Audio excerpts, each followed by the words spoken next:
I hit the red button. When you have, Okay. since it's 8 o'clock. Yeah. We're practicing. A lot of times we don't get done until. So like 7:30, 7:40. So I can work it. All right. For your own practice, I posted up some extra kinematic problems on Blackboard. Okay, so projectile motion, that type of thing. There's some extra ones up there now. And and with solutions. So, you know, if you're struggling, whatever, try those problems. And that's the best, that's really the only way I know how to learn, is immerse yourself in, you know, try and pick up what you can in class, immerse yourself into doing problems. See if you can do it. And physics is really a beautiful subject in many, many ways. In the sense that there's a right answer in physics, and it doesn't lie to you. And so then there's no, it's very cut and dried. So that's what I like about, that's one of the things I like about it. And the only way to really get your head around it, I know, is to do lots of practice. It's like learning a musical instrument, I'd guess. You can sit and watch somebody do physics, and I can sit and watch somebody play the piano. I can sit and watch somebody play the piano for the rest of my life, probably. And then when I go back and try it myself, I'm not going to be able to do it. And the same thing with like doing algebra and doing some physicsy stuff. It just requires some practice.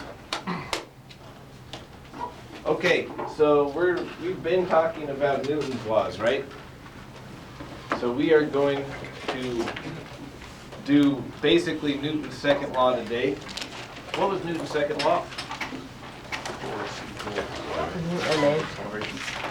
The total force on an object, that's the sum of all the forces on it. A little indication of the sum. That's equal to mass times acceleration of the object. Thank you. Good.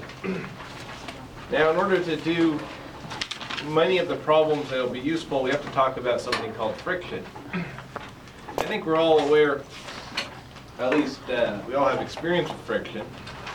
So, if I push this book and just let it go, it kind of comes to a stop, right? That's because there's some force that is opposing the motion. That's the friction force.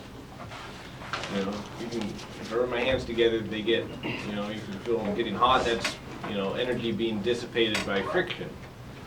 And the friction force has a couple of properties which you can kind of experience for yourself. You know, if I push my hands harder together, it's harder to move them. So it has something. So friction force has something to do with how hard something's, you know, being pushed together. Same with the book. You know, if I press down on it and try to move it forward, it's harder than if I just move it forward out without pressing down on it. So friction is somehow related to how hard the object's pressing on the ground or the surface that it's sliding against. And it turns out to be proportional to the magnitude of that normal force. So if I have a box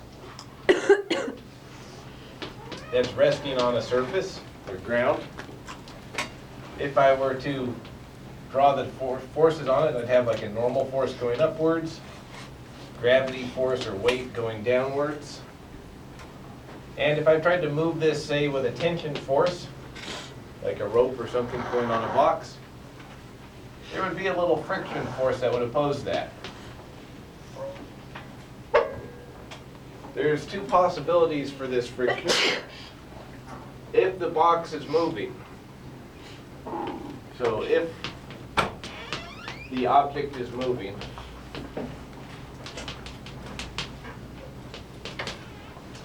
the friction force is what's called kinetic friction.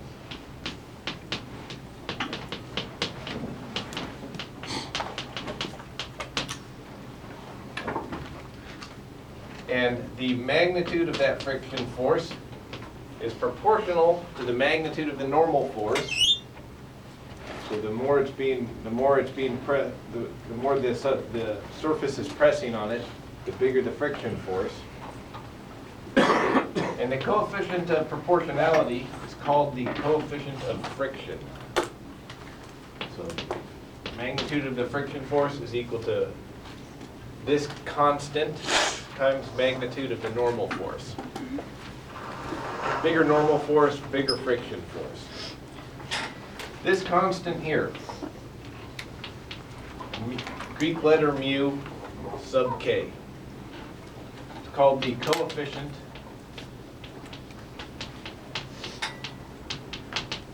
of kinetic friction.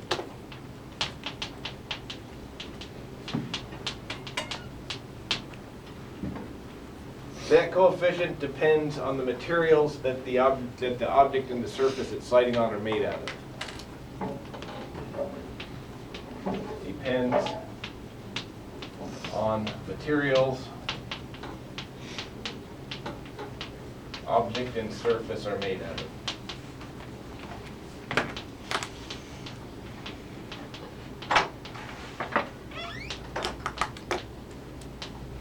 And unless the problem is to solve for this, you'll probably have to be given it, okay? For many friction problems, you'd be given that. Okay, the direction of the friction force, direction of kinetic friction is exactly opposite of the motion.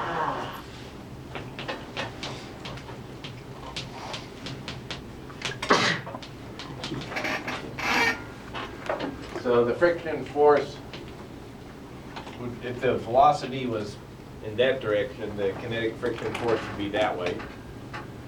If for some reason, even though I had this tension force like that, if for some reason I had my velocity like this, and then say maybe the tension force is trying to slow it down, the friction force would still be opposite the motion. Okay?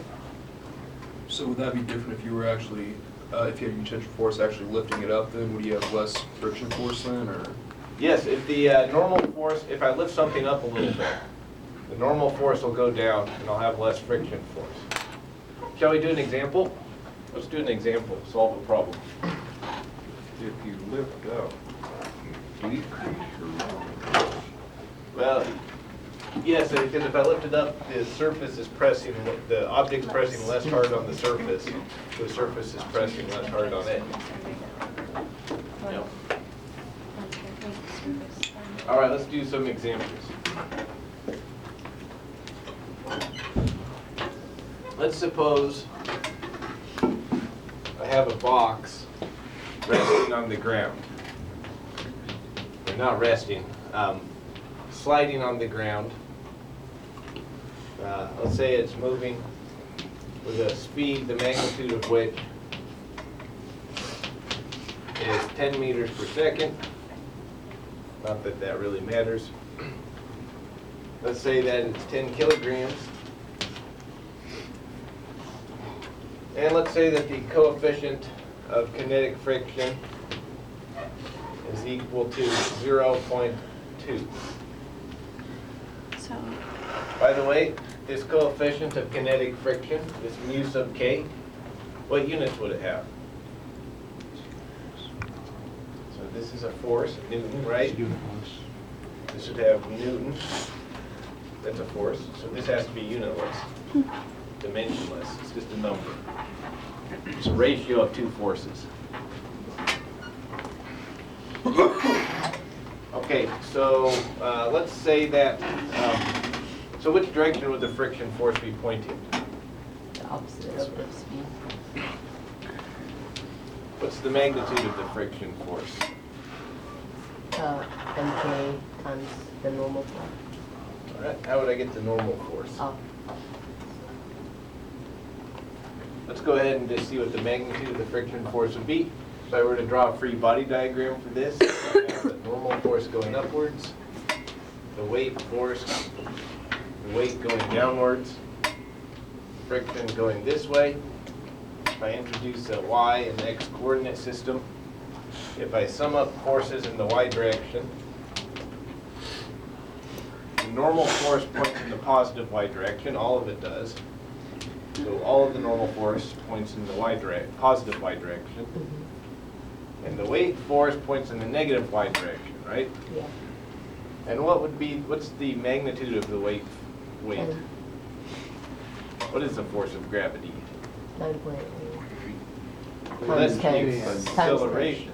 Oh, Oh, yeah. Times M times times v, right? Mhm. So magnitude of the weight is mv. I noticed they use 10 a lot of their cars. It's close. If you're good to 1 sig fig, then that's okay. It depends on the problem, whether that would be sufficient. You can do that in your head pretty much, yeah. Anyway. All right, and is this accelerating in the y direction if it's on a surface? No. No. So that's equal to m-a-y, which is 0. And so so you can look at this, we can say the normal force minus mg is equal to 0. And therefore the normal force is mg if I add mg to both sides. And so in magnitude that would be 10 kilograms times 9.8 meters per second squared. So that would be 98 newtons. Okay, follow that? Did I read you guys? Okay, so if I wanted the friction force, the magnitude of the friction force would be what? That 0.02 It would be 0.2 times 98. times that 98 newtons, right? Mhm. So times 98 newtons. And so what would that be? That, I think it's 19.6 newtons. Okay. So what would be the acceleration of this box? Yeah. Then you just plug into FMA. Yeah. So I could look up the sum of forces in the x direction.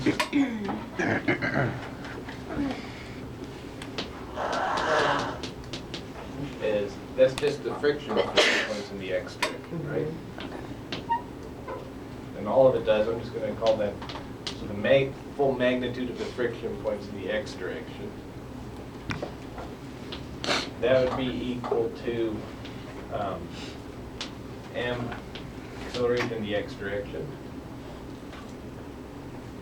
So for instance, if I wanted to get the acceleration in the x direction, just divide both sides of this equation by mass, and I would get 1.96 meters per second squared.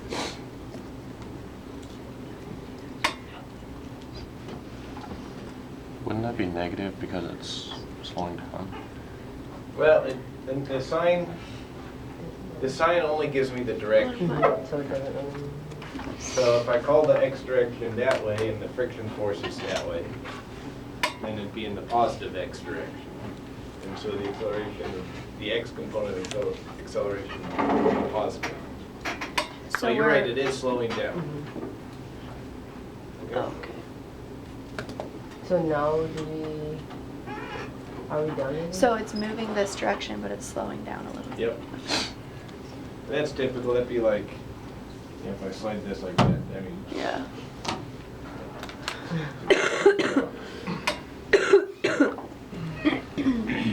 All right, let's do one where we have a lifting up a little bit, okay?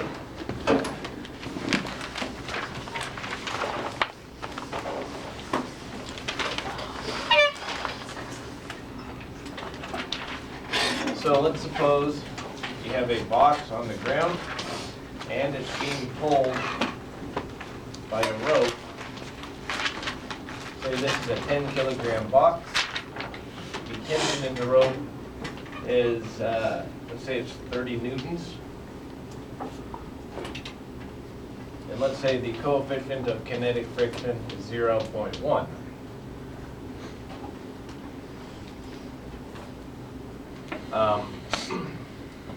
Let's see if we can figure out the acceleration.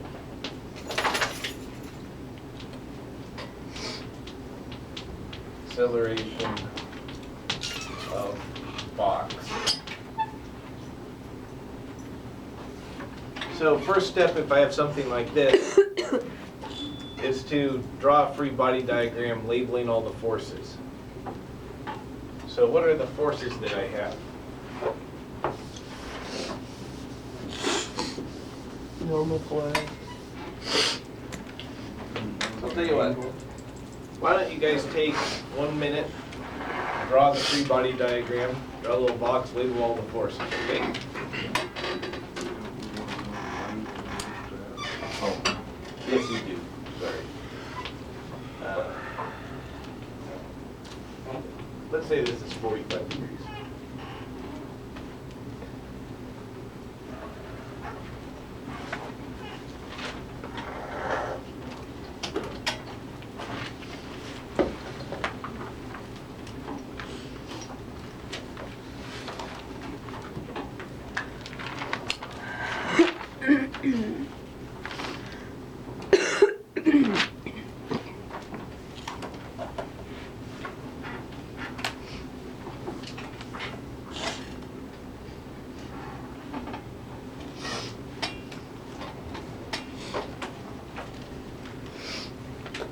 Did you say that was a rope pulling on it? Yeah.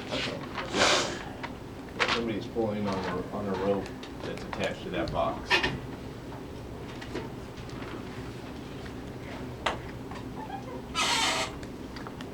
Okay, so raise your hand when you've drawn your free body diagram. Okay, good. So, hopefully, you got something that looks like, okay, you have a tension force. The magnitude of it is 30 newtons going like this. You have the weight going downwards. You have the normal force going upwards. And then you have a friction force going like that. Is that the free body diagram you got? Mhm. Good. Now, this is slightly inconvenient in the sense that, Newton's second law, we want to add up all these forces, set the result equal to ma. The issue is that this is not fully in the x and y direction. Force going up, sine, and force going over. Yeah, that's right. You're going to split this thing up into x and y X and Y. components. Mhm. You can introduce any coordinate system you want to do the problem. The simplest one in this case will surely be that one, because, 3 of the 4 forces are along axis coordinates. So, this thing would be this piece of x hat. This vector here we would have, would be how much that tension vector goes in the x direction. And then this vector here would be t sub y hat, how much it goes in the y direction. And what would, if this is 45 degrees, what's t sub x?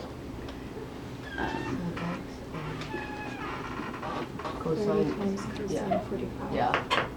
So cosine 45 45 degrees, degrees. that's not a force. Has to be multiplied by, right? 30. Yeah, it has to be By the magnitude of the 30, tension uh-huh. force. 30. Yeah. Cosine 30 times 30 cosine. degrees, which is 30 newtons.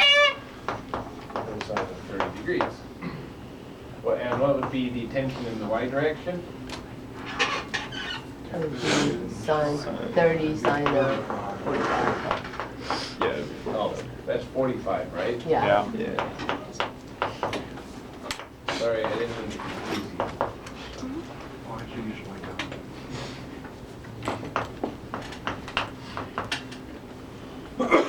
It's 30 newtons sine 45 degrees. Okay, you guys follow that? Mhm. All right, let's sum up all the forces in the y direction. By the way, the magnitude of the weight force, that's going to be mass times 9.8 meters per second squared. So we're gonna have, So no y direction. So which are the forces in the y direction? Normal force and the weight.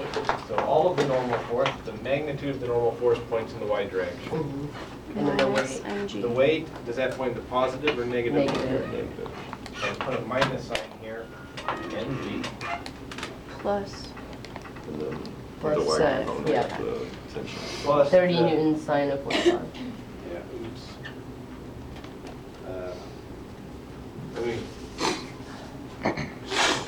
plus p sub y, which is magnitude of the tension force, sine 45 degrees. And that's it for the y direction, isn't it? Mm-hmm. So that'd be mass times the acceleration in the y direction. Now if this thing sits, yes, plus the magnitude of the tension force, which is 30 newtons, sine of 45 degrees. Or the y, or this t sub y. so basically since n equals mg, we're just gonna cancel out that n and the mg, right? And so we'll just be left Almost, with. except in this case it doesn't equal mg. Oh. But we're about to see why. Alright. Very good. If we did, okay. So, is this thing accelerating through the floor? No, probably not. And so, well, if it's resting on the floor, is the acceleration going to be, what's the acceleration in the y direction going to be? Zero. 0. Oh, 0. And so, AY is 0 if it's on the floor. Mm-hmm. Now, if this negative, if I plug in AY equals 0 here, and then solve for this normal force, if I find the normal force to be negative, the magnitude of it, then my assumption that this wasn't accelerating in the y direction is incorrect. And this is actually being lifted off the ground in the y direction. So I'll figure out if it's being lifted off the ground by plugging in what the normal force, by solving for the normal force. But if it is being lifted off the ground, then we don't have a frictional force, do we? Nope, you don't have a normal force, and then the frictional force will go away. Yep.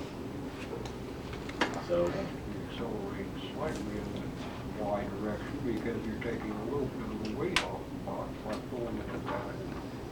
but the normal force will be whatever it has to be, so it won't accelerate in the y direction.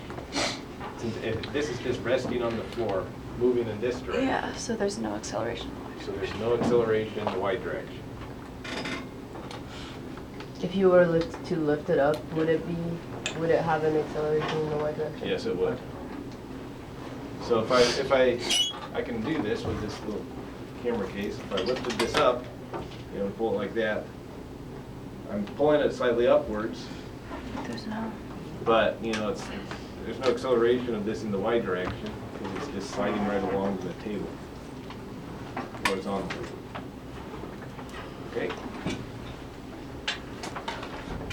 All right, let's go ahead and plug this in. This is conditioned for it to be on the table. If I do this, I get that the normal force minus mg plus t, or 30 newtons, sine of 45 degrees,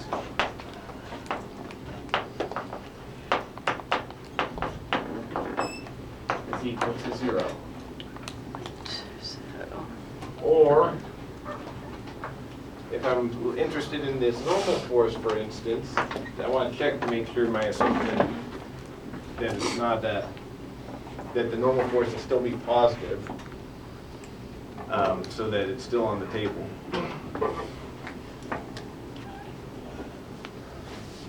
well, isn't that saying it's still So I can positive? solve for it. What's that? Isn't that saying that the normal force is positive if we set a equal to 0? Well, yeah, that's our assumption, and we're going to check it. Okay. It says that resting, the A equals 0 means it's on the table. Okay. We'll check the normal force to make sure that it's still positive. If it turned out to be negative, then our assumption was wrong, Okay. okay? At 0, it's just leaving the table, okay? When the normal force goes away, that means it's no longer pressing on the table. And so if it's negative for this to be the case, then that means that it left the table. And you have to be pulling it backwards to keep it on the table. Okay. So let's go ahead and, what would the normal force be then? The normal force is mv Minus 30, 45. minus 30 newtons sine of 45 degrees. And what's sine of 45 degrees? Oh, let's plug in numbers. So m is 10 kilograms, 9.8, that'd be 98 newtons. Ooh, it's close. Sine of 45 is 1 over square root of 2. Mhm. 30 newtons over square root of 2. 21.2. This is 21.2? Okay. So that's 98 newtons minus 21, 0.2 newtons. 1.2 newtons. And so what would I get? 6.8. Mhm. 76.8. So it's still positive normal force. It hasn't, the table's still pushing upwards. That means this is still pressing on the table.